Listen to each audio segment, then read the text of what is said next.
ओम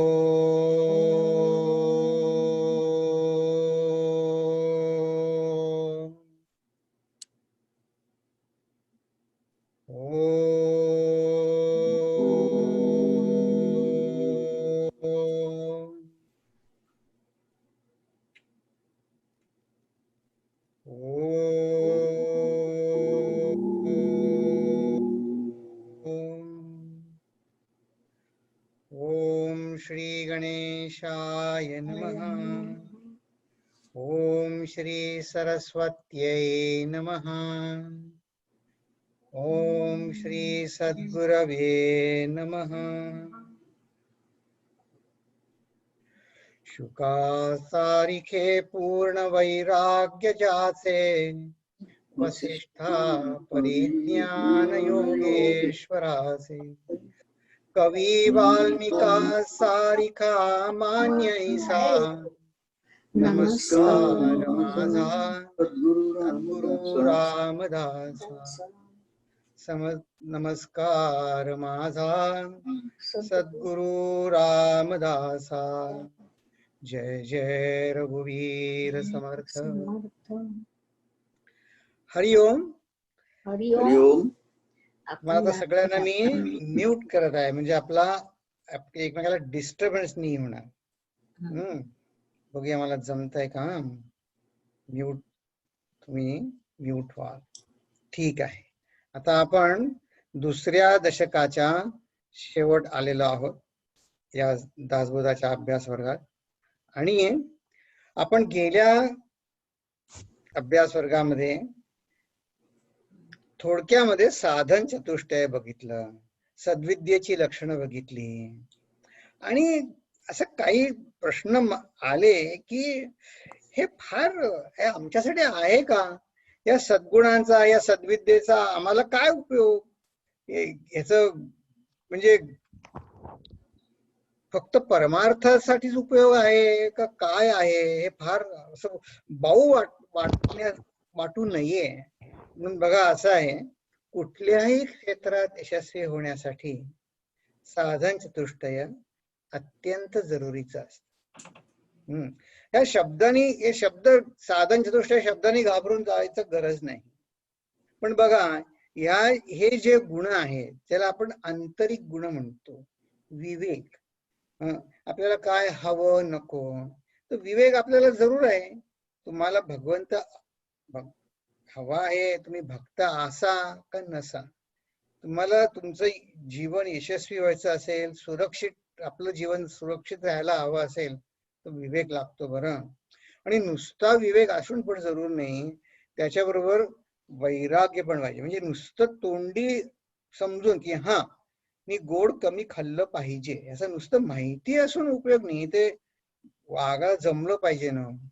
तेव्हा ही जोडी आहे बरं का, विवेक आणि वैराग्याची. आणि मग बघितलं आपण षट संपत्ती.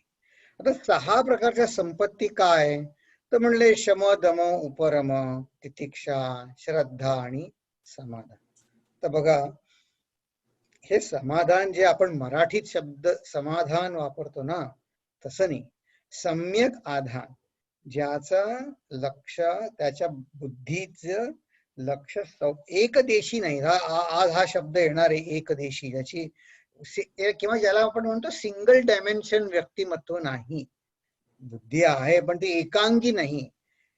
किंवा चित्ताची एकाग्रता, चित्त एकत्र करून ते कुठल्या विषयात लावणं, ह्या अर्थाने वेदांतामध्ये समाधान शब्द वापरलाय. तर हे आपल्या सगळ्यांना फार जरुरी आहे. आणि त्यांनी काय होतं, मुक्तुम इच्छा मुमुक्षा, किंवा जे काही आपल्याला मिळवायचंय, आपण त्याच्या व्यवहारातली 2 उदाहरणं पाहणार आहोत. अशासाठी पाहणार आहोत की हा आपला वेळ, तुम्ही सगळे खूप जण व्यस्त आहात, व्यग्र आहात, बिझी आहात, तुमचा वेळ महत्वाचा आहे. तर हे असं नको वाटायला की हे काय इतकं टेक्निकल सांगत आहे, आणि सगळं हे पोथ्या पुराण आजच्या जीवनाला उपयोग मला कसा होणार.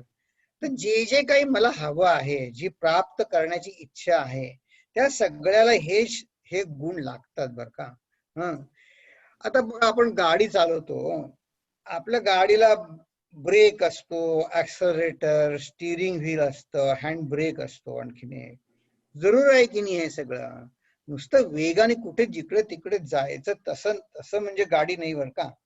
आहे, जरूर आहे, आपण मान्य केलेलं आहे. ज्याला ब्रेक कधी वापरायचा, ऍक्सलरेटर कधी वापरायचा ते माहित असायला लागतं. ते एक विनोद आठवला मला. एक होता असा तरुण टीनेजर, त्याचं ड्रायव्हिंगची फार अगदी, त्याला मिळालं लायसन्स. त्याचे भारतातून काका आले, ते वयस्क होते. त्यांना म्हटलं, काका चला तुम्ही गाडी आता मी चालवत आहे, मला फिरवून आणतो मी. काका बसले, हा चालला गाडी घेऊन, नवीनच लायसन्स मिळालेला. आता गेला तर ते एकदम काय झालं, निर्मनुष्य रस्त्याला गेले ते, पण जो भरधाव गेला गाडी, काका बघतात तर काय, तर गाडी एकदम रस्ता सोडून एकदम ते येऊन त्या झाडाच्या बुंद्याला, मोठं झाड होतं धडाडकन धडकली त्याच्यावर, थांबले. घाबरले काका. तो मुलगा आहे तो खूप घाबरला, पहिलंच ड्रायव्हिंग करत होता. काका बाहेरून उभे राहिले. मुलगा काकांना म्हणतो, काय बघताय असं. तोही जरा आता कळे ना त्याला काय बोलायचं, काय बघताय. तर काका बिचारे तर काय म्हणले, भारतातून आले होते, काय म्हणले, म्हणले नाही म्हणे, मी विचार करत आहे की जिथे असं झाड नसतं तिथे तू ही गाडी कशी थांबवतो, त्याचा मी विचार करत आहे. असं असं होऊ नये. तर विनोद आहे ते जाऊ द्या, पण ब्रेक वापरता यायला पाहिजे, प्रसंगी जोरात ऍक्सलेटर वापरायला पाहिजे. तर हे कधी काय, हे विवेक असणं फार जरूर आहे. आणि मग त्यांनी काय होतं, ही सगळी संपत्ती आहे ना, आपल्याला तर सर्व बाह्य संपत्ती आपण खूप पाहिली आहे, ही आंतरिक संपत्ती आहे. तर गेल्या याच्यात आणखीन एक प्रश्न विचारला होता कोणी, की समर्थ रामदासांनी हे रजोगुण आणि सत्वगुणाचे शबल आणि शुद्ध असे सांगितले, मग तमोगुणाचं काही नाही सांगितलं का. तर तमोगुणाचं त्यांनी वेगळ्या असं शबल आणि शुद्ध अर्थाने नाही सांगितलं, पण मला त्याचं विवेचन, उत्तर मला गोंदवलेकर महाराजांचं काही वाचत होतो मी, त्यात मिळालं. तर बघा, ते फार विनोदी होते महाराज, चपकल बोलायचे. ते काय म्हणले, एकदा म्हणे चोरांचं संमेलन भरलं. संत गोष्ट सांगतात बरं का आपल्याला चोरांची. म्हणजे चोरांचं संमेलन भरलं, नंतर त्याच्यात 2 तट पडले म्हणे त्या संमेलनामध्ये. काय झालं म्हणे, एक जण म्हणले की आता चोरी करायची तर ते मनुष्य हानी करून चोरी करू नये, असं एका त्यांचं मत पडलं. तर दुसरा जो समूह होता, त्याच्यात 2 भाग त्या संमेलनात, तर दुसरे म्हणले नाही नाही म्हणे, आपलं चोरी करायचं आपलं ध्येय आहे, त्यात थोडी हाणामारी झाली, शरीर हानी झाली तर काही हरकत नाही, जीवित हानी प्रसंगी, पण ते तो मुद्दा गौण आहे. बघा, चोरांमध्ये पण 2 प्रकार महाराजांनी सांगितले. नंतर ते हे उदाहरण देताना महाराज म्हणले, पण म्हणे बघा, दोन्ही समूहांचं, ग्रुपचं एका मुद्द्यावर एकमत होतं की चोरी करायची, चोरी करू नये असं कोणीच म्हणलं नाही, चोरी करायची. हे सांगत असताना मला महाराजांच्याच एका शिष्यानी एक आठवण लिहिली आहे. ते मराठवाड्यात राहायचे, त्यांचे त्या गृहिणींचे पती डॉक्टर होते. त्यांनी गावाबाहेर बंगला बांधला होता आणि वेळ प्रसंगी त्यांना, त्यांच्या मिस्टरांना जायला लागायचं हॉस्पिटलमध्ये. तर लोक सांगायचे, एवढं गावाबाहेर बंगला का बांधला तुम्ही, आता जुनी गोष्ट आहे, चोरांचं दरोडेखोरांचं भय आहे. पण त्या मिस्टरांना खूप आवड होती मोकळ्या जागेची. त्यांनी लिहिलंय त्यांच्या आठवणीमध्ये, ते गेले असताना ही बाई आणि 2 मुलं घरी एकट्या ह्या, आणि ते आले की दरोडेखोर आले, तर सगळं शस्त्र घेऊन 6-7 जणांची टोळी आली, घुसली घरामध्ये. या बाई घाबरून देवघरात थरथरत बसल्या, महाराजांचा धावा करीत. तर चोर म्हणले, फक्त किल्ल्या द्या, आम्ही तुम्हाला मारणार नाही. त्याच्यावर मला गोष्ट आठवण की मी आंतरिक संपत्ती आणि बाह्य संपत्ती सांगतोय आणि तमोगुणाचा प्रवास कसा होतो ते मला सांगायचंय. ते म्हणले त्यांना, बाईनं बसा तुम्ही इकडे. ते दिली तिने चावी. घाबरून करते काय बिचारी. महाराजांचा धावा केला. ते चोर घर लुटत होते. ह्या बाईंना काय वाटलं कुणाच माहिती. त्या महाराजांच्या अतिशय अतिशय त्यांच्या नम्र शिष्य त्या चोरांना बाहेर आल्या आणि म्हणल्या काय की म्हणे मी एका गुरुची शिष्य आहे आणि त्या गुरुनी मला सांगितलंय तुमच्या घरी जो कोणी येईल, महाराज अन्नदानाबद्दल फार प्रसिद्ध होते गोंदवलेकर महाराज. तर म्हणले माझ्या गुरुने सांगितलं तुमच्या घरी जो कोण येईल त्याला काहीतरी खायला दिल्याशिवाय त्याला परत घालवू नका. म्हणे हे आंब्याचा रस म्हणे मी आटवून ठेवलाय स्वयंपाकघरात आहे, तो तुम्ही खा, असं त्या बाईने सांगितलं. आणि त्या गेल्या पुन्हा खोलीत बसल्या. पहाटे अजूनही जे मिस्टर घरी आले नव्हते. पहाटे ते चोर परत आले आणि त्यांनी जे लुटलेलं त्या पोत्यात बांधलेलं सगळं त्यांना परत दिलं.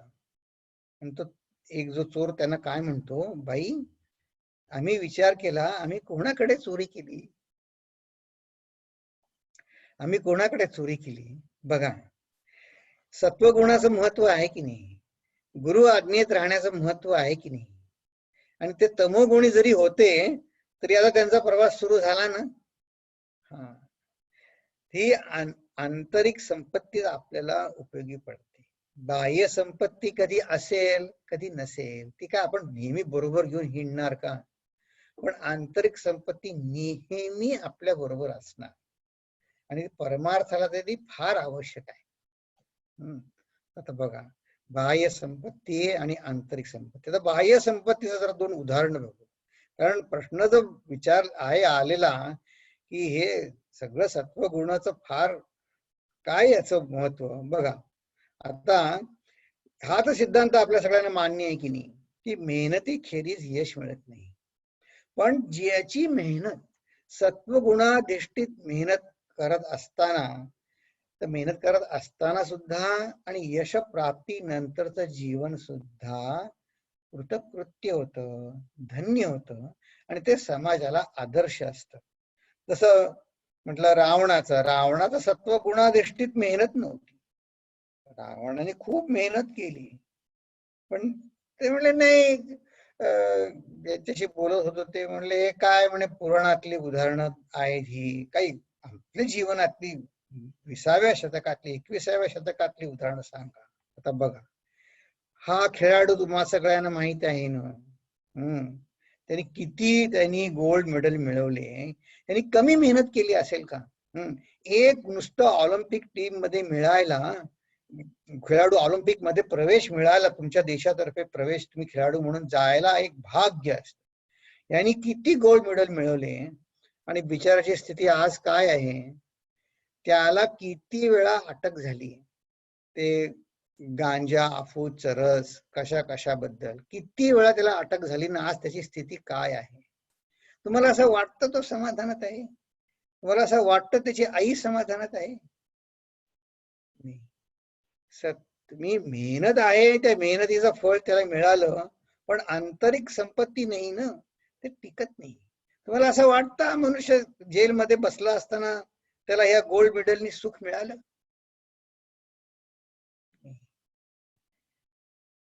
ठीक आहे साधं उदाहरण घेऊ. तुम्ही म्हणाल हे काय मोठं सांगता ऑलिम्पिक मेडल, आमच्या सारखंच काही सांगा. तर बघा आता हल्ली एक नियम, आणखीन एक विनोदाचा मला आठवला. जसं काही कमवण्यासाठी वाढवण्यासाठी मेहनतीचे कष्ट लागतात एवढंच आहेत, एवढंच नव्हे तर ज्या काही गोष्टी कमावलेल्या आपल्यापाशी आहेत त्या गमावण्याला सुद्धा खूप कष्ट उपसावे लागतात बरं का. सध्या तर डाएटचं खूप ऐकतो. तर बघा ह्या माणसाने काय कमी मेहनत केली असेल का त्याचं वजन घालवायला. माझा आमचे एक दोस्त आहेत, रामायण त्यांना प्रिय आहे. ते विनोदाने म्हणतात, म्हणे तुलसीदासाने सांगितलं रामायणामध्ये प्राण जाय पर वचन न जाय. पण म्हणे हल्लीच्या काळातली म्हण आहे प्राण जाय पर वजन न जाय. ते किती कष्ट केले, किती जिम मध्ये गेलं तरी वजन काही कमी होत नाही. तर जसं कमवायला कष्ट पडतात तसं वजन कमी करण्यासाठी स्वामी तेजानंद गमतीनं म्हणतात, only the real gain in this world is loss of weight. असं ते गमतीनं म्हणतात. तर सगळ्यांना कष्ट तर सगळ्यांना लागतात, पण हे मेहनत करत असताना त्याच्या पाठीमागची आपली मनोवृत्ती तर सेवेची असेल तर त्याचा आपल्याला परमार्थ दृष्ट्या फळ करत असतानाच, मेहनत करत असतानाच मिळत. तर गेल्या वेळी आता आणखी दुसरं उदाहरण पाहू. या दुर्मिळ जोड्या ज्या आपण पाहिल्या सद्गुणांच्या, त्याच्याबद्दल काही प्रश्न आहे बघा. कसं आपण बघितलं, राजा आणि धार्मिक. आता हे कठीणच आहे जरा हे हल्लीच्या काळात. देशाचा प्रमुख असणं तो धार्मिक म्हणजे व्रतवैकल्य करणारा नाही, सत्वगुणी, शूर आणि विवेकी आहे. तारुण्य आणि नेमक, दक्ष आणि धूर्त. आता दक्ष आणि धूर्त हे गुण आपण काय आहे थोडे जरा त्याला काय निगेटिव्ह अर्थाने आपण वापरलं म्हणून जरा प्रश्न पडतो की परमार्थात धूर्त कसं.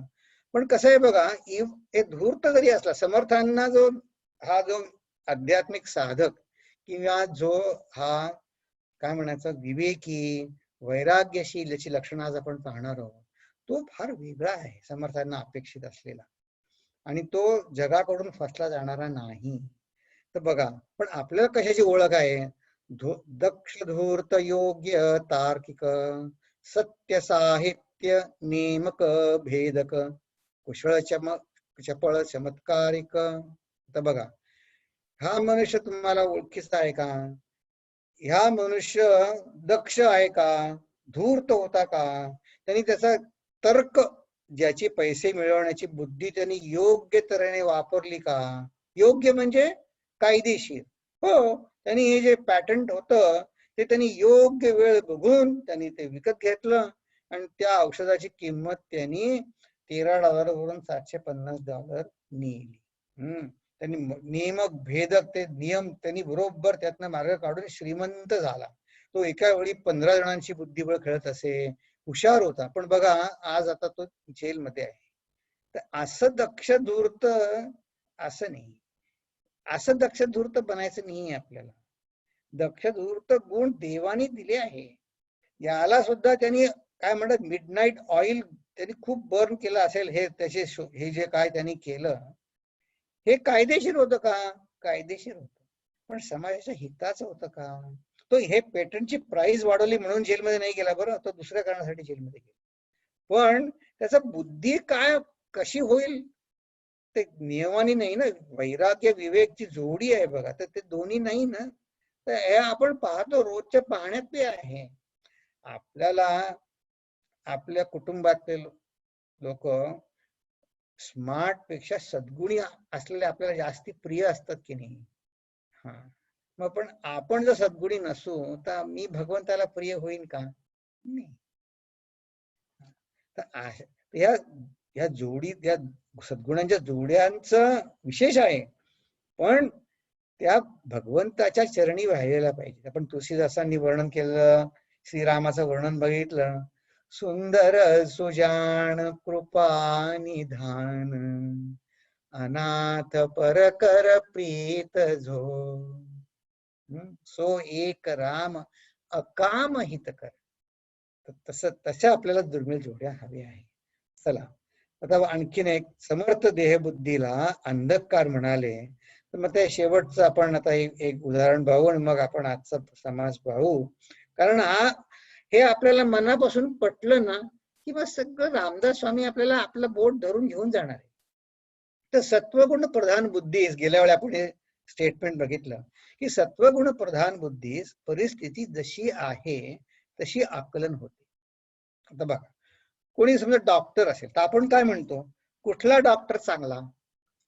ज्याला माझ्या शरीरातला काय जी पीडा आहे, रोग आहे, जे जसं आहे, समजा एका वेळी मला 2-3 व्याधी झाल्या आहेत, काय कॅल्शियमची कमी आहे, हिमोग्लोबिन कमी आहे, जे काही आहे, ते त्यांनी विवेक वापरून वेगळं वेगळं करून बरोबर त्यांनी सांगितलं.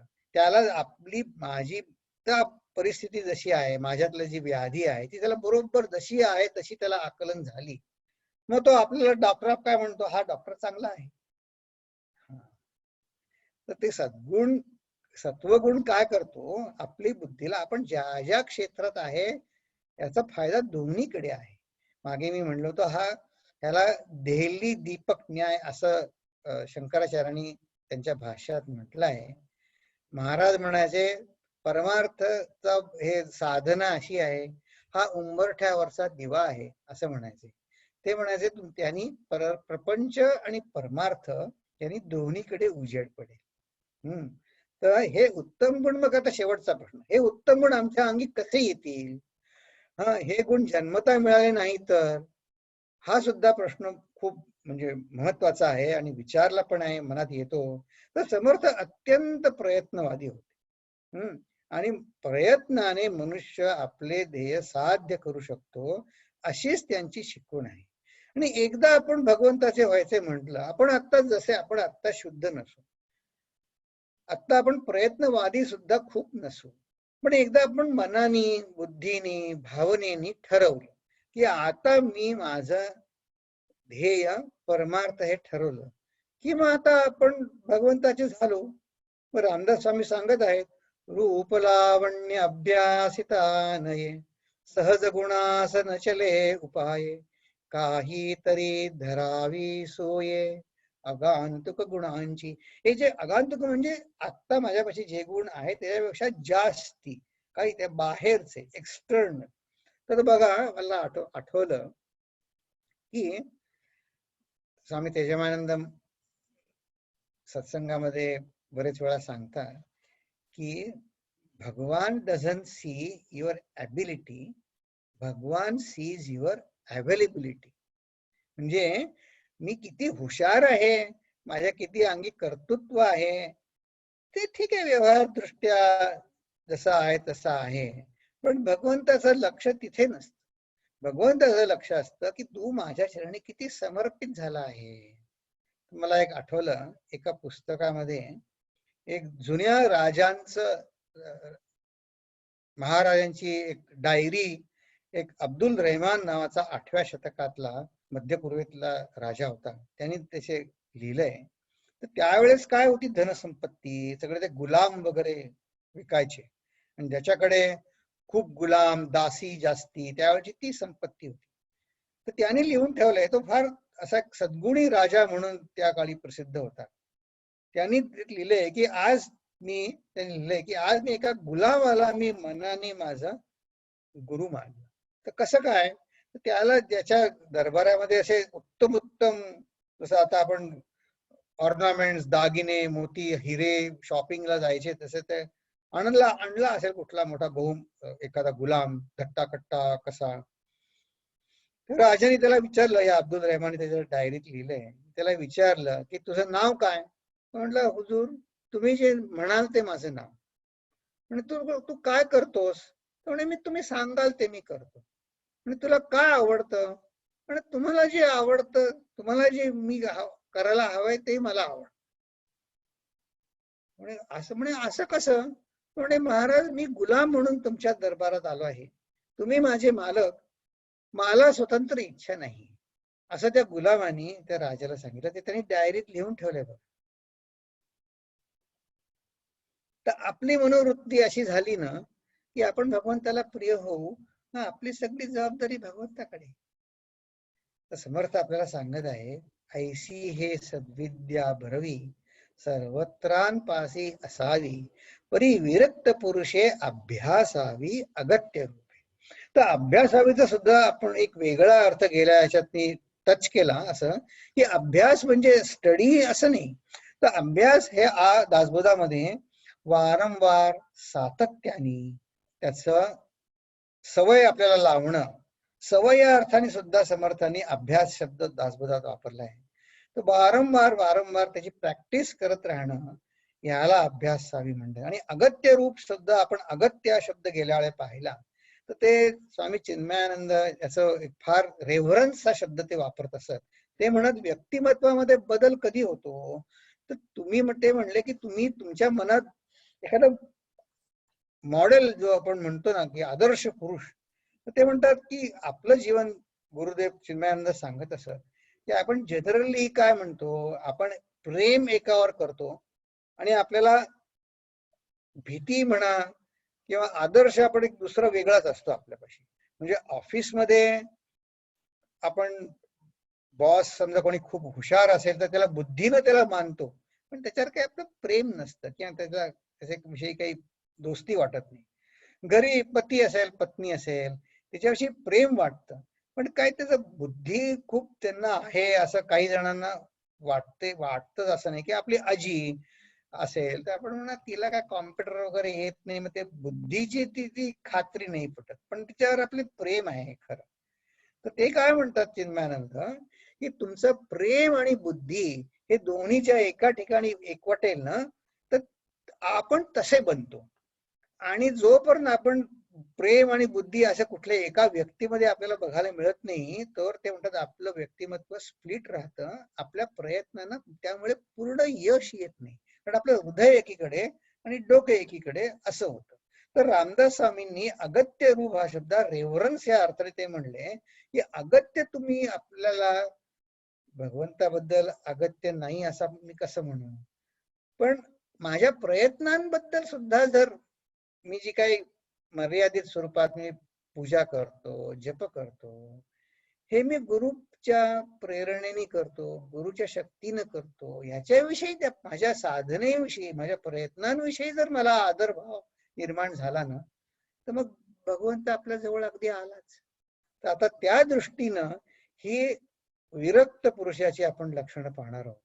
पण आपल्याला सर्वसामान्यपणे आपण विरक्त जेव्हा म्हणतो की नाही, तर आपल्या डोळ्यासमोर काही वेगळं चित्र उभं राहतं. विरक्त म्हणजे काय दाढी मिशा वाढलेला, जगात कशात रस नाही, आपण काही त्याला विनोद सांगावा त्या विनोदाला हसणार नाही, अगदी म्हणजे काय बोरिंग असं बोरिंग, त्या तसं समर्थांना अपेक्षित नाहीये.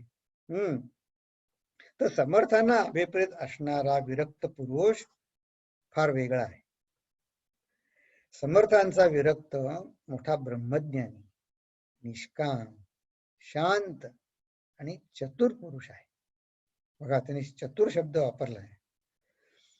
विशेष म्हणजे त्याच्याकडे लोकसंग्रहाची कला आहे.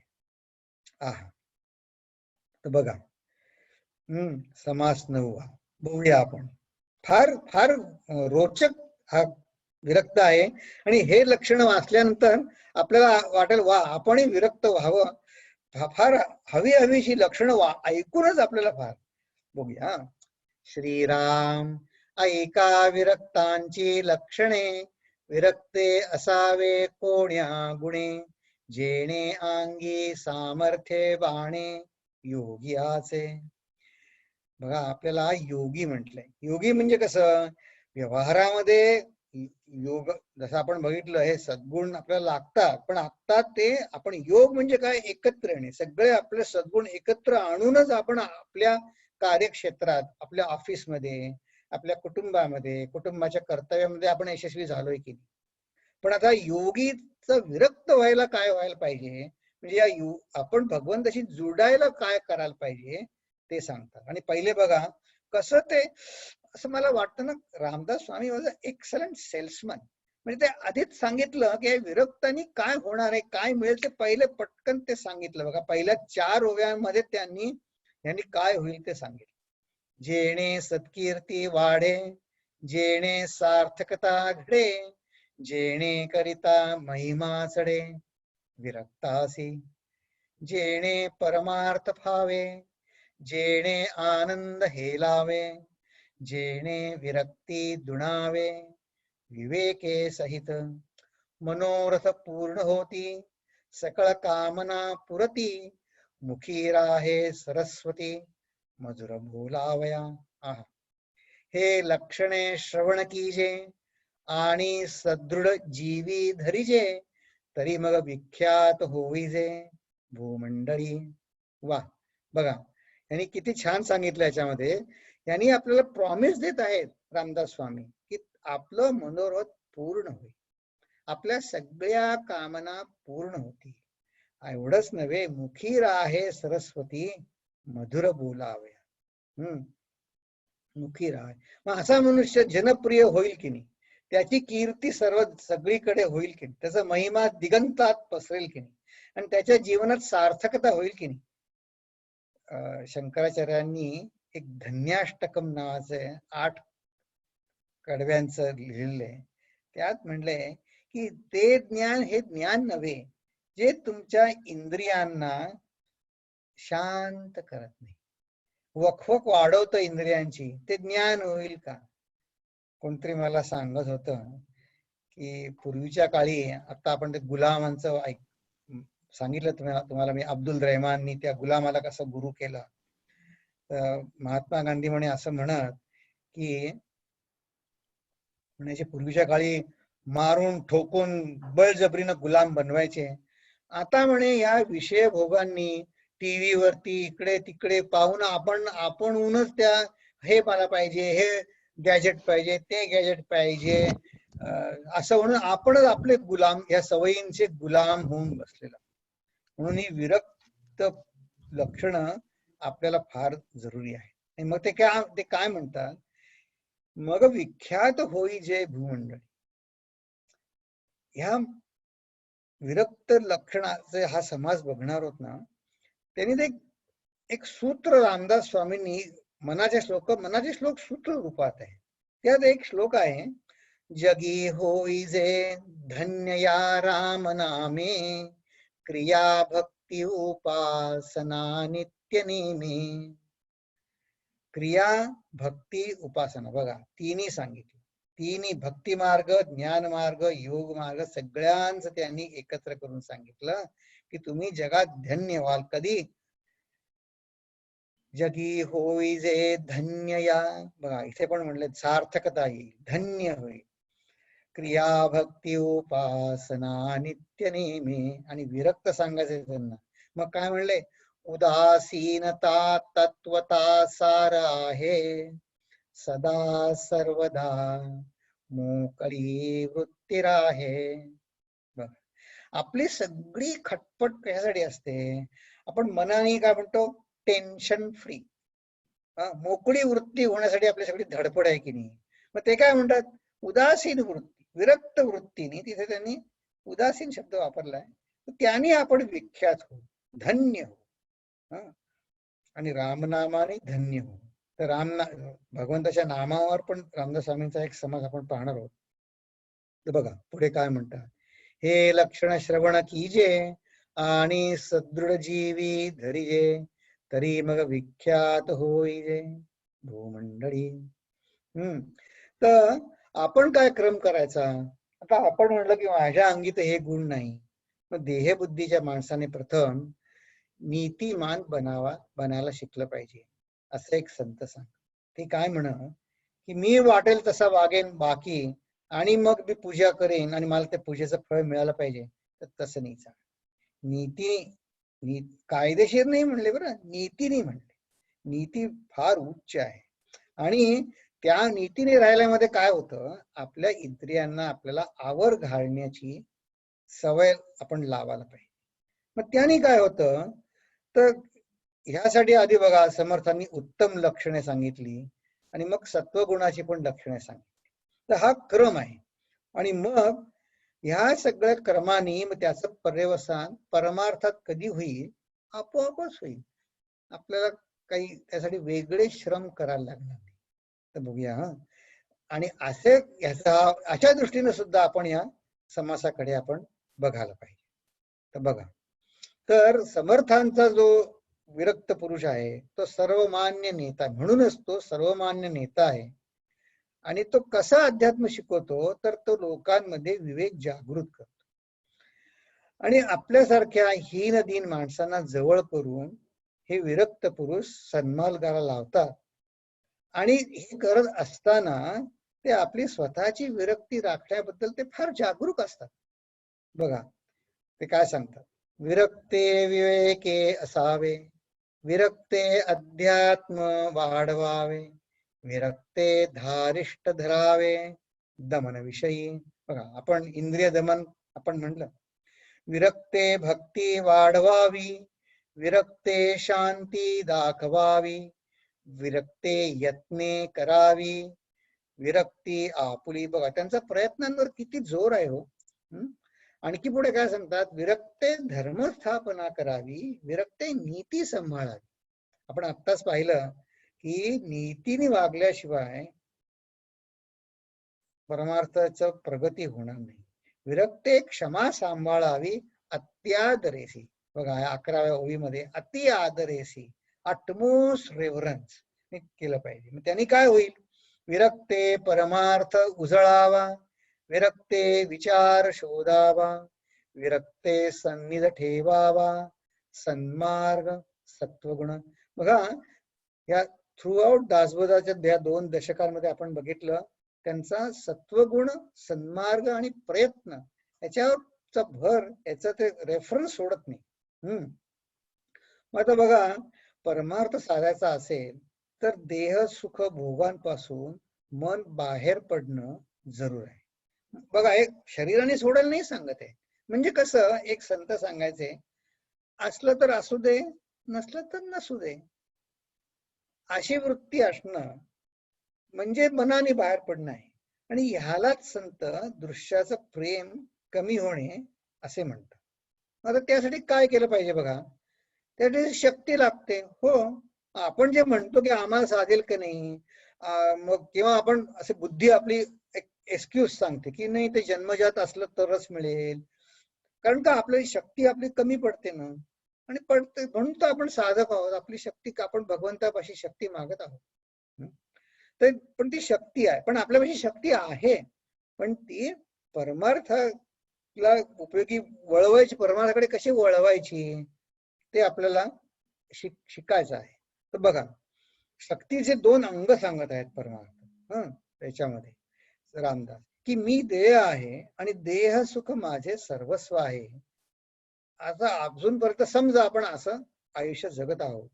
ह्याच्या उलट काय, मी भगवंताचा सेवक आहे किंवा मी भगवंतावर आधारित माझं सगळं आहे.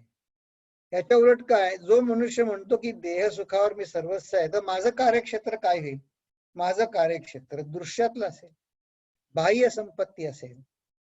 आणि बाह्य संपत्ती अर्थातच स्थूल किंवा अशाश्वत असते. स्थूल म्हणजे जड असते. ह्या उलट कार्यक्षेत्र जर सूक्ष्मातला व्यवहार, आंतरिक संपत्ती असेल, ती अतींद्रिय असते आणि म्हणूनच शाश्वत असते. आणि हे शक्तीचे 2 अंग आहेत. आणि म्हणूनच ह्यालाच समर्थांनी अविद्या किंवा प्रपंच म्हणलंय, किंवा या भगवंतावर आधारित जे प्रयत्न आहेत त्याला त्यांनी सद्विद्या किंवा परमार्थ म्हणले. शक्ती दोन्हीकडे तीच वापरायची आहे, फक्त आपली ऍटिट्यूड बदलण्यावर त्यांचा भर आहे. आणि ते कसं आहे ते आता या पुढच्या ओव्यात ते सांगणार आहेत, की देहबुद्धीच्या कचाट्यातून बाहेर पडण्याचे 2 मार्ग आहेत. एक आहे दृश्याचे खोटेपण बुद्धीला पटायला पाहिजे आपल्या, आणि एक म्हणजे मन भगवंताच्या प्रेमात लावायला पाहिजे. हे 2 मार्ग आपण आता पाहिले.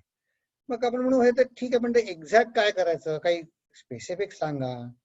मग हे ज्ञान मार्ग झाला आणि भक्ती मार्ग झाला. आता असं हे शब्द आपण वारंवार वापरतो, पण त्यात आणखीन जरा आपल्या दृष्टिकोनातनं ते पाहू की ते आणखीन आपल्या जवळ येतील. की काय झालं, भगवंत म्हणजे काय, आपल्या बुद्धीला काय पटायला पाहिजे, की भगवंत सर्व शक्तिमान आहे आणि तो सर्वज्ञ आहे, हे दोन्ही पटायला पाहिजे. तर बर, मग ज्ञान मार्ग काय, ज्ञान मार्ग म्हणले की ज्ञान मार्गाचा बुद्धीला काय पटायला पाहिजे, की हा परमात्मा सगळीकडे आहे, पण आपण कुठल्या वैराग्याच्या गोष्टी करत आहोत. आणि देहबुद्धीच्या बाहेर पडण्याची गोष्ट नुसतं सांगणं ठीक आहे, रामदास स्वामी म्हणले, पण आपले आंतरिक सुधारणा आपल्याला जर, म्हणजे आपण आपल्याशीच विचार करत आहोत की नाही, आरशात पाहून आपण म्हणत आहोत की काय बरं करू, काय बरं करू मी. तर यासाठी वेदांतामध्ये एक जे वेगवेगळे ग्रंथ आहे त्याच्यामध्ये प्रकरण ग्रंथांमध्ये काही विशेष आहे. तर शंकराचार्यांनी आपलं देहबुद्धीवरचं प्रेम कमी होण्यासाठी, ते मुळातून निघण्यासाठी, आपल्या बुद्धीला पटण्यासाठी एक ग्रंथ लिहिला आहे. त्याचं नाव आहे भज गोविंद. आणि त्याच्यामध्ये त्यांनी असं टेक्निकल वर्ड आहे प्रतिपक्ष भावना. म्हणजे मला समजा काही आणावं असं वाटत असेल, आता कोणी मला म्हणेल की हा इथे आता रिअल इस्टेटचे भाव पडले आहेत, जी गोष्ट इतक्या 1 लाख $1 मिलियन मिळायची ती आता 300,000 ला मिळत आहे. काय शेअरिंग मध्ये इथे व्हेकेशन हो. मग त्याच्याविषयी काय काय ते त्याच्या हे जर मी केलं गुंतवणूक, त्याबरोबर काय काय झिंट येणार आहे त्याला म्हणतात प्रतिपक्ष भावना. नुसतं समुद्राच्या किनारी इतकं नफा होईल, इतकं असं होईल ते नुसतं आहे, पण ते बुद्धीला तुझं दुसरी प्रतिपक्ष भावना पटली पाहिजे. मग तर त्यांनी त्या ग्रंथामध्ये वेगवेगळ्या प्रतिपक्ष भावना या भज गोविंदम ग्रंथात लिहिल्या आहेत. त्याचं ते काय म्हणतात, किमान त्यांनी त्याचा सार 6 याच्यात काढलाय. ज्यांनी आता वेदांत शिकलाय ना त्यांना हे माहिती असते की कुठलंही दृश्य जगातलं बाह्य देहाला सुखकर होईल असं जे आपल्याला वाटतं की नाही, आणि जे आपण आता सोडायसाठी आपल्या बुद्धीशी आपण डायलॉग करत आहोत, ते काय म्हणतात त्याचे हे 6 दुर्गुण किंवा कमतरता त्याच्यात पहा. की ते म्हणले देहाला जे जे काय आता जे सुख तुम्हाला वाटत आहे ते दुःख मिश्रित आहे. म्हणजे कसं आहे, समजा मला कुठलं काही काळजी आहे की नाही, मग आता मी म्हणतो हा चला मी अमुक काहीतरी पेय पिईन, काय कॉफी पिईन, चहा पिईन. म्हणजे कॉफी पिऊन ते अडचण दूर होत नाही, तात्पुरतं सुख लाभतं, किंवा मग ते कॉफी पिऊन मग रात्री झोप येत नाही. असं दुःख मिश्रित आहे ते. आता मी अगदी साधं साधं सांगत आहे, पण एक दुःख मिश्रित सुख आहे, अनित्य आहे. मग ते सांगतात हे 6 प्रश्न तुम्ही जगातल्या जे सुख तुम्हाला आता माझं मन जिथे चिकटलंय, प्रत्येकाचं आपापलं मन कुठे कुठे दुसरीकडे चिकटलं असेल, सगळ्यांच एकाच ठिकाणी असं नाही, तर ते दुःख मिश्रित आहे, ते अनित्य आहे, आणि ते बंधनकारक आहे. समजा जर काही कोणी मला ते कोणी फ्री दिलं, काही 50% ऑफ दिलं, मग ते आता पण ते नंतरच जर मला सवय लागली तर मग कोणी जरी फुकट जरी दिलं तरी बंधन तर मला कायमचं झालं ना. मग ते असं आपण आपल्या बुद्धीशी डायलॉग केला तर देहबुद्धीतनं बाहेर पडणं हा मोठा असं त्याचा बाऊ वाटणार नाही आपल्याला. म्हणून आपण हा विचार करत आहोत.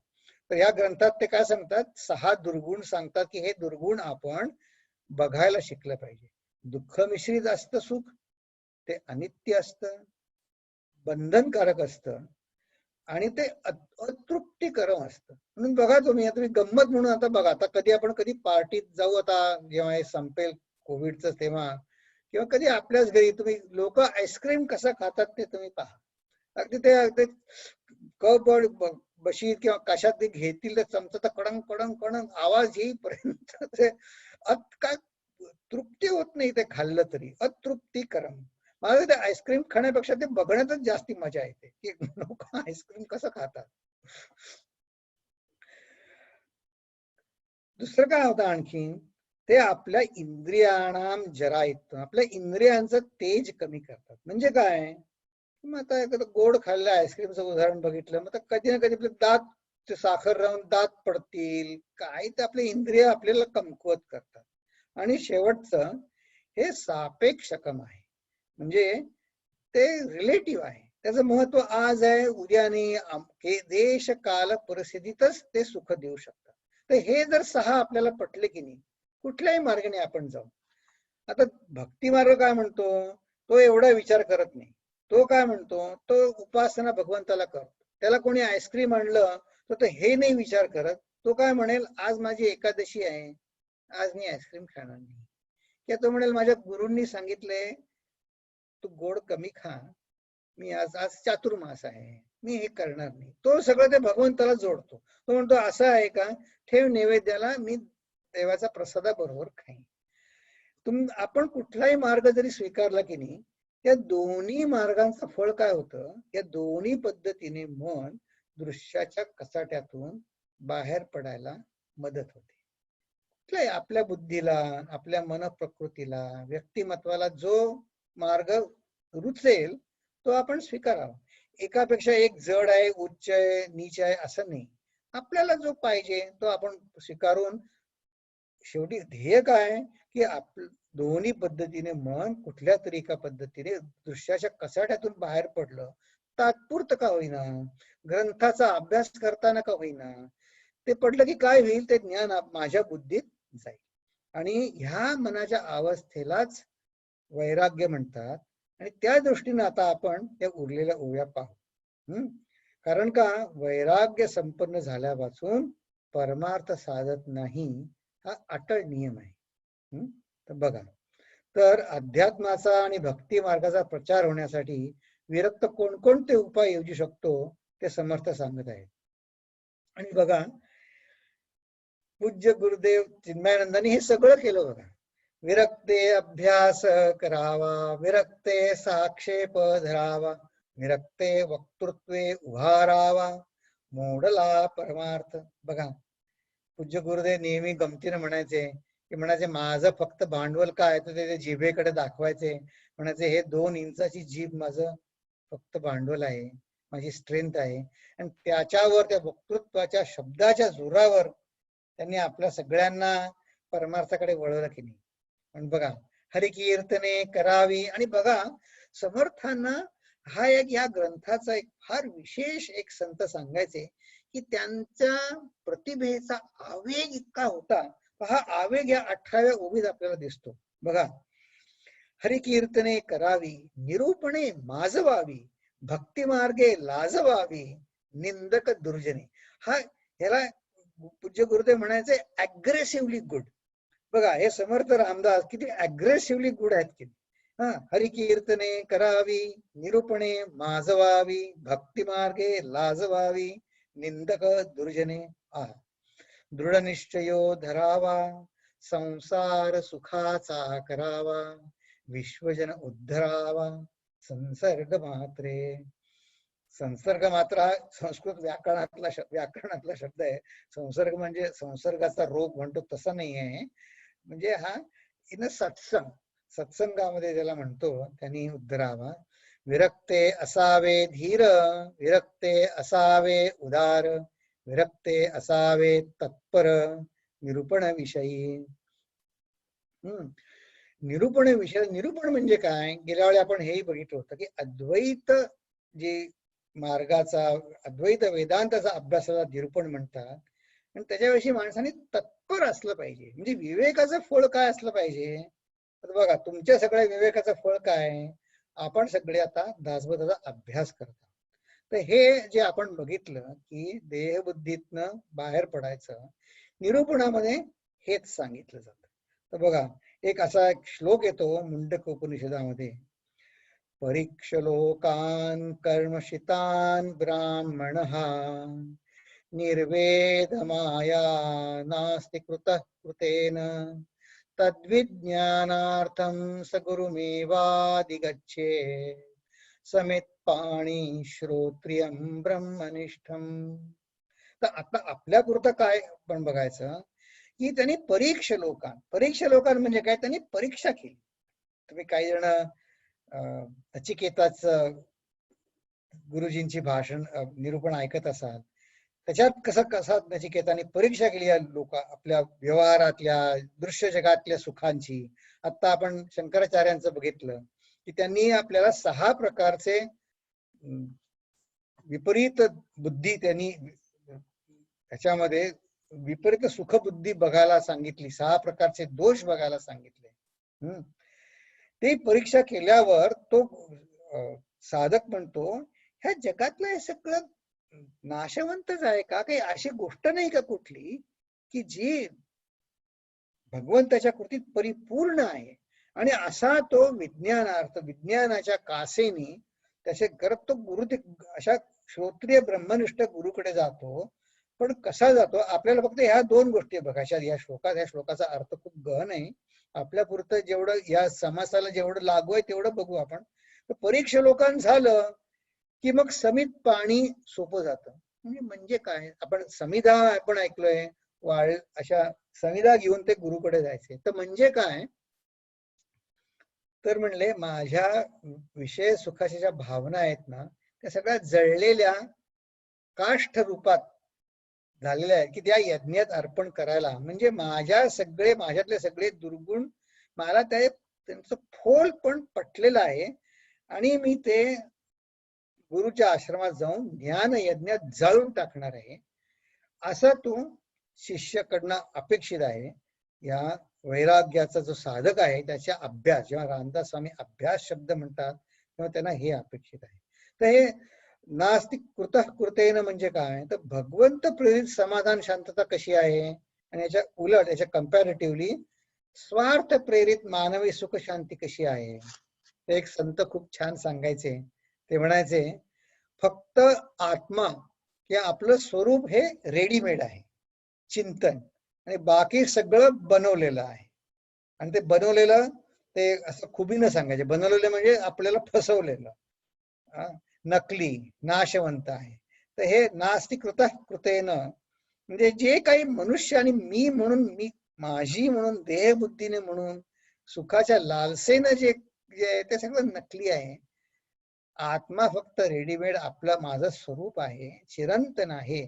आणि त्यासाठी रामदास स्वामी आपल्याला सांगत आहे की ही विरक्त लक्षण तुमच्या आपल्या अंगी बांधली तर आपल्याला ते अगदी सहज होईल. त्याला आपण इंग्लिश मध्ये म्हणतो एफर्टलेस, तसं अगदी सहज जमेल. तर ते आपण काय बघूया. तर सत्संगाचा फायदा जसा सामान्य माणसास आहे तसाच तो विरक्तास पण आहे. आणि म्हणून विरक्ती जरी कोणाकडे असेल तरी त्याला सुद्धा सगुण किंवा निर्गुण हरिकथा कीर्तन किंवा निरूपणात काल घालवण्याचा ते उपदेश करत आहे. बघा, विरक्ते विरक्त धुंडावे, विरक्ते साधू ओळखावे, विरक्त मित्र करावे, संत योगी सज्जन. आणि पुढे म्हणतात विरक्ते उपाधी करावी आणि उदास वृत्ती न संडावी, दुराशा जडो नेदावी, कोण एके विषयी. तर आपण एक मिनिट या ओळीवर बघूया. ते म्हणतात काय, सामान्यतः वरवर बघितलं तर आपण काय म्हणतो, आपल्या ज्या उपाधी आहेत त्या सोडायसाठी आपलं चाललंय की नाही सगळं. उपाधी म्हणजे आपण जे लावून घेतलेत ते. हे काय म्हणतात, विरक्ती उपाधी करावी म्हणजे काय, तर बघा धरावी नाही म्हटलं, करावी म्हटलंय. म्हणजे कसं की जनप्रियत्व आहे, जनांचे तुम्ही लीडर आहात, नेतृत्व, आता काही लोकांसाठी करा, समाजसेवा म्हणा, काही करायला लागेल की नाही लोकांसाठी, तर ते म्हणतात ते करा, तुम्ही ती उपाधी घ्या.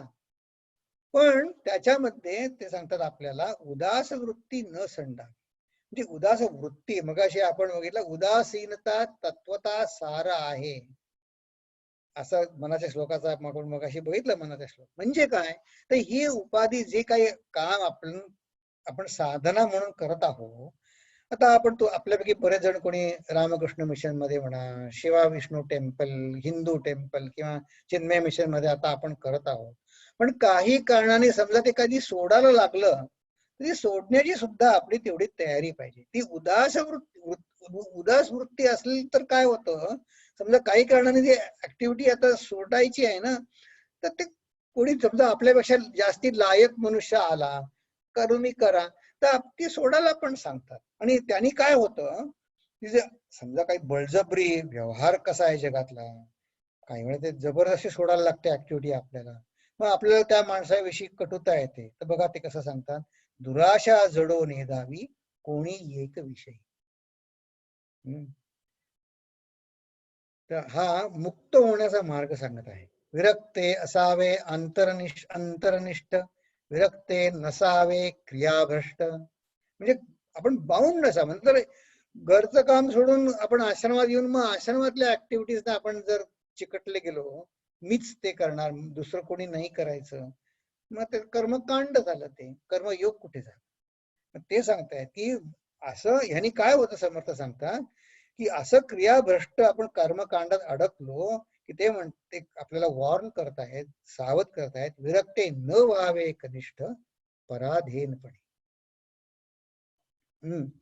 तर विरक्ताने भावी परिस्थितीचा अंदाज घेत काळाच्या पुढे 4 पावले ठेवून नेतृत्व करावे. म्हणजे काय नेतृत्व करावे? म्हणजे समजा आता कोणी दिसलं लायक मनुष्य आपल्यापेक्षा जास्ती चांगलं करत आहे, किंवा आपल्याला कोणी सांगितलं की अरे अरविंद आता उद्याच्या पुढे हे काम हे करतील, तर माझी त्याला स्वखुशीनं द्यायची तयारी पाहिजे. मी आधीच हे ओळखलं पाहिजे. तर बघा, किंवा वेगळ्या अर्थाने बघू, पूज्य गुरुदेवांनी 60-70 वर्षापूर्वी इंग्रजीमध्ये त्यांनी काळाची गरज, काळाच्या पुढे 4 पावलं चालत त्यांनी वेदांत सांगितला की नाही इंग्रजीमध्ये. तर त्यांच्यावरही टीका झाली असेल. त्या दृष्टीने सुद्धा त्यांनी त्या टीकेपासून विरक्त ते झाले की नाही. विरक्ते समय, हे समय जाणावा म्हणजे हे अपेक्षित आहे. विरक्ते समय जाणावा, विरक्ते प्रसंग ओळखावा, विरक्ते चतुर असावा सर्व प्रकारे. बघा, पुन्हा पुन्हा ते चतुर शब्द वापरत आहेत. पुढे काय म्हणले? विरक्ते असावे जगन्मित्र. आहा. आणि मग म्हणतात 39व्या ओळीमध्ये, विरक्ते उत्तम गुण घ्यावे, विरक्ते अवगुण त्यागावे, नाना अपाय भंगावे, विवेक बळे. आपण एक भर्तृहरीचा श्लोक मी सांगणार होतो, पण आपला आज वेळ संपत आला. भर्तृहरी हा त्यांनी एक वैराग्य शतकात एक लिहिलाय की त्यांनी पण वेगळं त्याच्या तऱ्हेने वेगळं सांगितलंय. तो म्हणतो आपण जर वैराग्य सोडलं नाही ना, तर बघा, ज्यांना भोग भोगायचा आहे की नाही, त्यांना असं वाटतं कुठला रोग होईल का मला. भोगे रोग भयम च्युत कुले च्युती भयम. आता काय म्हणतात, आता हिंदी सिनेमा कधी आपण पूर्वी काळी बघितला असेल तर काय डायलॉग असायचा हिंदी सिनेमामध्ये, मेरे घराणे की इज्जत मिट्टी में मिला दी, असं काय काय त्यांना भीती असते ती, मी जर कुळाचा अभिमान धरला तर. वित्ते नृपाला भयम, तुमच्या हे पैसे असतील तर मग टॅक्स लावेल राजकीय राजा, असे सगळे सगळे भय असतात. पण भर्तृहरी काय म्हणतो, वैराग्य मेवा अभयम. एक वैराग्य तुमच्याकडे आलं ना, तर या कशाचं तुम्हाला भीती वाटणार नाही, कशाची भीती वाटणार नाही. ठीक आहे, आपण नंतर पाहू. आपण उपसंहार बघू. ऐसी हे उत्तम लक्षणे, ऐकावी एकाग्रमने, याचा अवहेर न करणे विरक्त पुरुषे. मग शेवटी म्हणतात, इतुके बोलिले स्वभावे, त्यात मानेल तितुके घ्यावे, श्रुती उदास न करावे, बहु बोलिले म्हणून.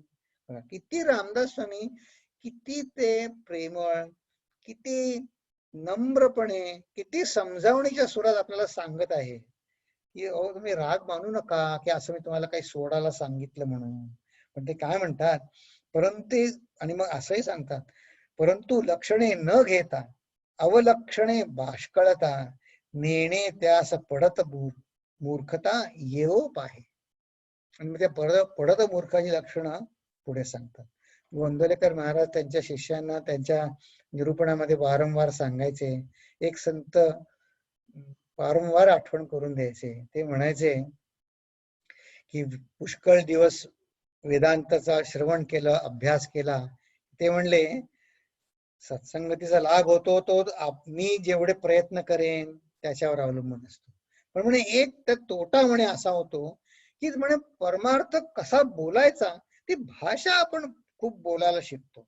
मग आंतरिक प्रगती झाली नसेल आणि मी फक्त भाषाच बोलायला शिकलो तर ते पडत मूर्ख, त्याला ते रामदास स्वामी पडत मूर्ख म्हणतात.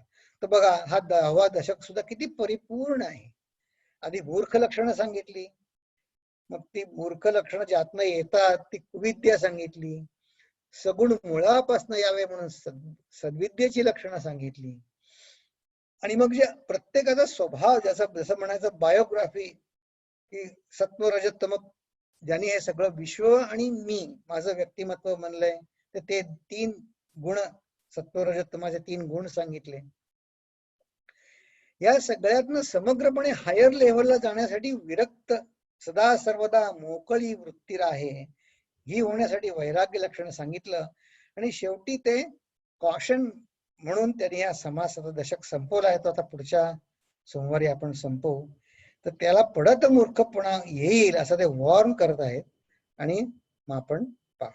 तर आपण पुढच्या सोमवारी भेटू. त्याच्या आधी काही आपल्याला बोलायचं असेल, तुम्हाला काही मत मांडायचे असतील, तुम्ही काही सांगायचं असेल तर सांगा. हा बोला शिल्पाताई, बोला. तिथे 34व्या ओवीमध्ये विरक्त असावे विचित्र आणि बहुगुणी, म्हणजे विचित्रचा अर्थ आपण मराठीत जरा वेगळा घेतो ना. हो ठीक आहे, सांगतो. ठीक आहे, मी एका विचित्र म्हणजे ते विचित्र कसं आहे ते सांगतो. आपण कसं म्हणतो, आपण चाकोरीबद्ध सद्गुण फक्त आपल्याला माहित आहे. तर आता 2 वर्षापूर्वी मी भारतात गेलो, तर सुदैवाने माझा जो मी ड्रायव्हर करतो, तो कुठे कुठे घेऊन जातो मला, तोही फार संत म्हणजे सद्गुणी आहे. तर तो मला एका आश्रमात घेऊन गेला. म्हणला, साहेब असा इकडे मुंबई पुणे कोल्हापूर रस्त्यावर आहे. तर तो इतकं सुंदर देऊळ, संगमरवरी दत्ताचं, फार तो आश्रम ओसाड जागी एका छोट्या खेडेगावात होता. मी विचित्रपणाची गोष्ट सांगतोय हा. म्हणजे उदाहरण सांगितलं की एकदम पटेल बघा. तर मला तिथं ते बघितलं ना, मला ती ओवी आठवली. ते बघितला आश्रम, इतकं मला आश्चर्यच वाटलं की अशा खेडेगावात इतका मोठा महाल कसं काय तिकडे. आणि मग बाय चान्स मी एका संतांकडे आलो, तर त्यांनी ह्या ज्यांचं संगमरवरी दत्ताचं देऊळ ते तिथली त्यांची गोष्ट सांगितली. तर ते काय होते, ते जे संत होते ते तसे अशिक्षित म्हणा तुम्ही आपल्या व्यवहार दृष्ट्या, तर ते दत्ताचे उपासक, आणि दर दत्त जयंतीला ते सगळे पुण्या मुंबईचे लोक येऊन तिथे खूप मोठा उत्सव करायचे त्या संतांकडे.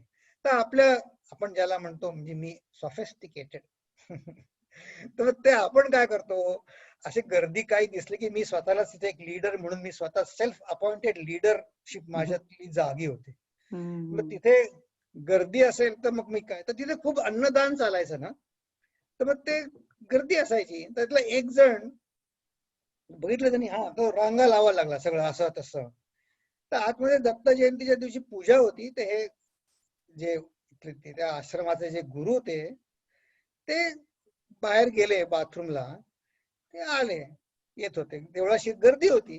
तर ह्या माणसाने त्यांना विचारलं, त्यांना स्वयंपाकाची ताट, जेवण अखंड चालू होतं, तर ती ताट विसळायला माणसं कमी पडत होती या सेल्फ अपॉइंटेड लीडर. तर तो यांना काय विचारतो, तुम्ही का आला तिकडे. तर हे विचित्रपणाचं उदाहरण सांगतोय. तर हे गुरु काय म्हणले, म्हणजे इथे फुकट जेवायला मिळतं म्हणून आलो. म्हणले काही काम करा. तर आता हे तिथे संत म्हटले, तिथे ते म्हणले सांगा आम्ही काय काम करू. म्हणजे ताटा धुवा. धुवायला सुरुवात केली त्यांनी ताट. आतमध्ये पूजा खोळंबली. तर ते म्हणले गेले पूजे, बाहेर जातो, म्हणले आले कसे नाही. म्हणून ते आतले भटजी वगैरे सगळे जे काय स्पॉन्सर होते पूजेचे यजमान, ते आले बघायला, गेले कुठे स्वामी आपले. आणि ते स्वामी म्हणजे ते गृहस्थ होते, पांढऱ्या कपड्यातले होते. ते विचारलं त्यांनी, हो हे काय करताय. त्यांनी त्या माणसाकडे बोट दाखवलं, म्हणजे ह्यांनी सांगितलं म्हणून करतोय. त्या अर्थाने त्यांच्यामध्ये असं विचित्र विचित्र नाही बरं, पण त्या अर्थाने ते कुठली युक्ती करतील किंवा आपल्याला सद्गुण आपल्या अंगात जाग क्रमाने. माझ्या अंगावर काटे येत आहे तुम्हाला मी गोष्ट सांगताना. पण ते फार सुंदर आश्रम होता तो. ते म्हणजे ह्यांनी सांगितलं, तर त्या माणसाला काय झालं असेल बघा. असं ह्याला ते म्हणजे काय कुठल्या क्षणी काय करतील सांगता येत नाही. पण ते फक्त त्यांचं करण्याचा उद्देश आपल्यासारख्या माझ्यासारख्या लोकांना भगवंताकडे वळवणं हाच एक उद्देश असतो. म्हणजे प्रसंगावधान राखून वागावं असं असावं का मे बी त्यांना अपेक्षित. पण अगदी चाकोरी विरुद्ध अरे जिनियस ज्याला आपण म्हणतो ना, तशा प्रकारे विचित्र, तसा अर्थ आहे. हो, खूपच छान. कळलं. Thank you very much.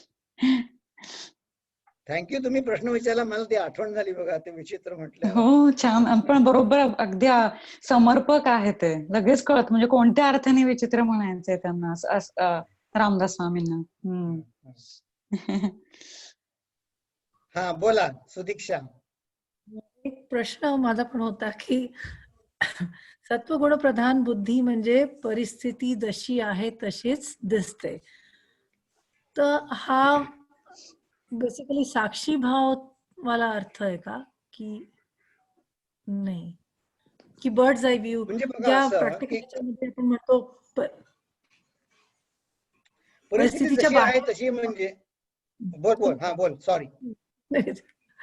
तर म्हणजे परिस्थितीच्या बाहेर राहून जसं आपण उदासीन शब्दालाही खूप बघितलं, तर बेसिकली त्याच्यामध्ये जास्त डीप मध्ये न जाता बाहेरून आपल्याला जर काही आकलन करता येतंय, ते तसा अर्थ आहे का की ऑब्जेक्टिव्ह माइंड ज्याला म्हणतो? मला जो वाचला मी 2-3 त्याच्या कॉमेंट्री आहेत, त्याच्यावर काय म्हणले, परिस्थिती सत्वगुणामध्ये जसं आहे तसं दिसणं म्हणजे कसं, 2 अर्थाने.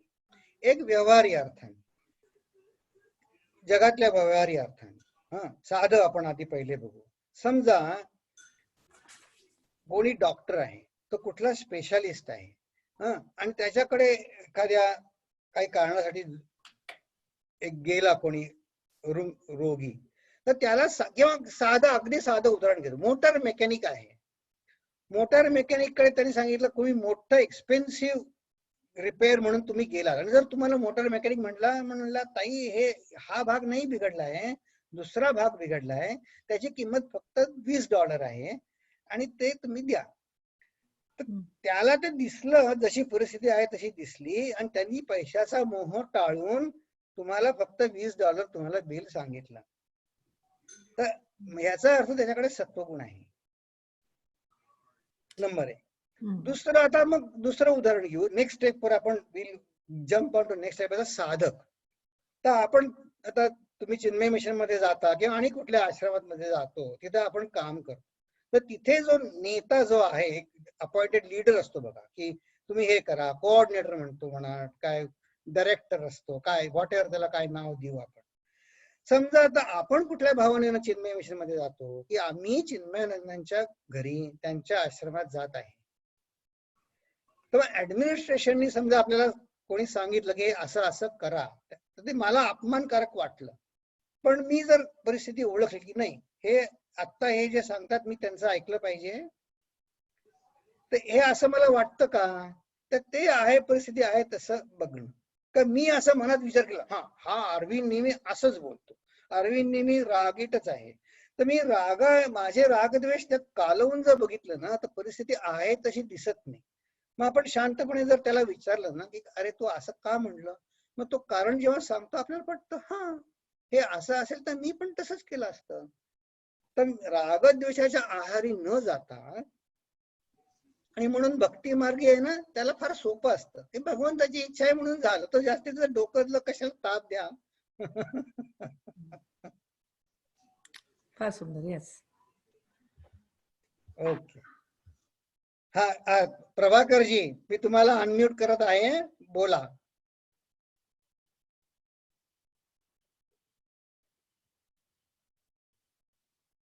माहिती तुमचं अनम्यूट का होत नाही. हा बोला. आता ऐकू येते. हा नमस्कार. आजच्या लेक्चर मध्ये मला फार जास्ती आनंद झाला ऐकून, कारण डिफिकल्ट कॉन्सेप्ट तुम्ही उदाहरण देऊन समजावले. माझं मराठी इतकं पुअर आहे की मला तुम्ही जे मोठे मोठे शब्द लिहिता ना, ते काही समजत नाही. पण जेव्हा तुम्ही ते शब्द उदाहरण देऊन समजावता, तेव्हा डोक्यात प्रकाश पडतो. त्याच्यामुळे मला आजच्या लेक्चरमध्ये तुम्हाला 100 आउट ऑफ 100 काय 200 द्यायची माझी तयारी आहे. कारण आज जेवढं मी समजलो तेवढं प्रिव्हियस लेक्चरमध्ये नाही समजलो. त्याच्यामुळे ही जी तुम्ही स्टाईल किंवा पद्धती सुरू केली आहे, कोणताही कॉन्सेप्ट एक्झाम्पल देऊन आणखीन असं करून एक्सप्लेन करायचा, त्याच्यामध्ये माझ्यासारख्या अडाणी माणसाला खूप फायदा होतो. त्याच्यामुळे मी तुमचा खूप आभारी आहे. थँक्यू. मी भाषा मराठी सोपी करायचा प्रयत्न करेन. मला एक बरं आहे, मराठी भाषा मला जास्ती चांगली येत नाही, त्यामुळे वेगळा विनोद करायला लागत नाही. तर जसं बोलताना नाही नाही, मी तर प्री के जी मराठी माझं ग्वाल्हेरचं मराठी आहे. त्याच्यामुळे मला काही मोठे मोठे शब्द मी लिहायचा प्रयत्न करतो, मला लिहिताही येत नाही. मी तुमचे गुरुजींचे आशीर्वाद, तुम्हाला गुरुजींचे नमस्कार लेक करतो. गुरुजींचे लेक्चर्स वगैरे इंग्लिश मध्ये असतात ना, ते मला नोट्स घेता येतात. त्याच्यानंतर कंटेम्पलेट करता येतं. त्याच्यामुळे तुमची जी समरी येते त्याच्यावरती मी विचार करतो आणि थोडस मनन करतो. पण ड्युरिंग द लेक्चर जवळ तुम्ही उदाहरण देत नाही तोपर्यंत माझ्यात काही प्रकाश पडत नाही.